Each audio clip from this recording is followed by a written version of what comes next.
चंद कलियों के मुस्कुराने से दाग उभरे हैं कई पुराने से। दो कदम साथ में न दे सकता, अब तू ही आजा किसी बहाने से। एगो लड़का कब्र में जाके अपना प्रेमिका के कहता कि तोहरे कारण यहाँ आइल बनी, अंतिम दिल के यह तमन्ना बा, अंतिम दर्शन तुहार हो जाई, तोहर दीदार हो जाई, हमरे दिल के सगरे अरमान मिट जाई। लइका कहता का प्राण निकले से एक मिनट पहले आ जइहा, प्राण निकले से एक मिनट पहले आ जइहा, लाश पर हमारा चारे आंसू तो बहा जइहा। प्राण निकले से एक मिनट पहले आ जइहा, प्राण निकले से एक मिनट पहले आ जइहा।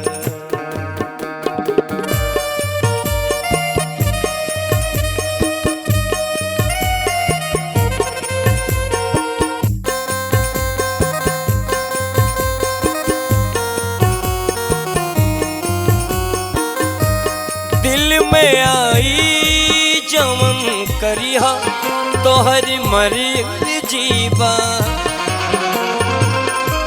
बाकी एहसान एगो करदा तोह से अरी जीवा। दिल में आई जवन करिहा तोहर मरी जीवा, बाकी एहसान एगो करदा तोह से अरी जीवा। कुछ मत सोचिहा खाली आंसू तो बहा जइहा, प्राण निकले से एक मिनट पहले आ जइहा, प्राण निकले से एक मिनट पहले आ जइहा।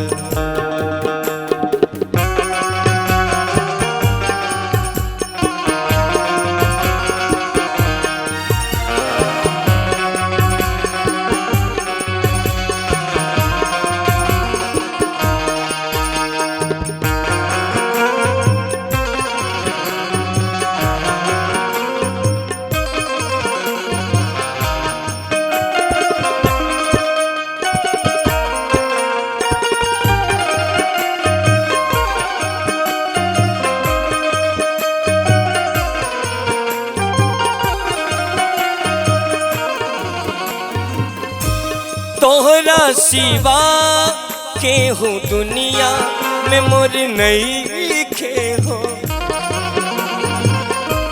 छोड़ के ऐसे पाप मिश्रा के तू ना जाओ। तोहरा सिवा के हो जग में मोर नहीं लिखे हो, छोड़ के पाप मिसरा के ऐसे न जाओ। कुछ मत सोचिहा खाली आंसू तो गिरा जइहा,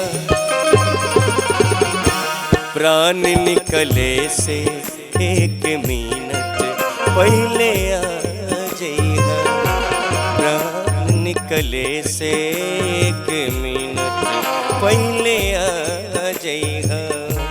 आके चारि आंसू हमरा लाश बहा जइहा। प्राण निकले से 1 मिनट पहले आ जइहा। प्राण निकले से 1 मिनट पहले आ